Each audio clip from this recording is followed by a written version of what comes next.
செங்கல்பட்டு மாவட்டம் பெருங்களத்தூர் ஜிஎஸ்டி சாலையில் பழுதாகி நின்ற கனரக லாரியால் கடும் போக்குவரத்து நெரிசல் ஏற்பட்டுள்ளது. கூடுதல் விவரங்களை செய்தியாளர் மீரான் வழங்க கேட்கலாம். மீரான், வணக்கம். கள தகவல்களை சொல்லுங்க.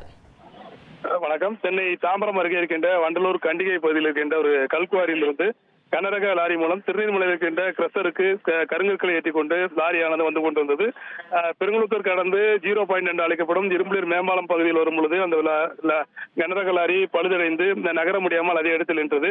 இதன் காரணமாக பெருங்குளத்தூரிலிருந்து தாம்பரம் நோக்கி வருகின்ற ஜிஎஸ்டி சாலை பகுதியில் வந்து ஒரு கடும் போக்குவரத்து நெரிசலானது ஏற்பட்டிருக்கிறது. தாம்பரம் ஜிஎஸ்டி சாலை பகுதியிலும் கடும் போக்குவரத்து நெரிசல் ஏற்பட்டிருக்கிறது.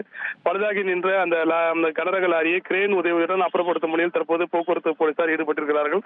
இருந்த போதிலும் அதிக அளவு வாகனங்கள் அந்த ஜிஎஸ்டி சாலையில் சென்னை நோக்கி வந்து கொண்டிருப்பதன் காரணமாக வண்டலூர் வரை கடுமையான ஒரு போக்குவரத்து நெரிசலானது தற்போது ஏற்பட்டிருக்கிறது. வண்டலூர் பெருங்குளத்தூர் மேம்பாலம், அதே போல இந்த இரும்புலிர் மேம்பாலம் பகுதியிலும் கடுமையான ஒரு போக்குவரத்து நெரிசலானது நீடிக்கிறது. தொடர்ந்து அந்த பகுதியில் வந்து பழுதடைந்த அந்த கனரக லாரியை அப்புறப்படுத்தும் பணியில் போக்குவரத்து போலீசார் ஈடுபட்டிருக்கிறார்கள். தகவல்களுக்கு நன்றி மீரான். இனி செல்லும் இடமெல்லாம் செய்தி. தந்தை டிவியின் வாட்ஸ்அப் சேனலை ஃபாலோ பண்ணினா செல்லருக்கும் இடமெல்லாம் செய்தி. இதோ QR கோட் இப்பவே ஸ்கேன் பண்ணுங்க, ஃபாலோ பண்ணுங்க.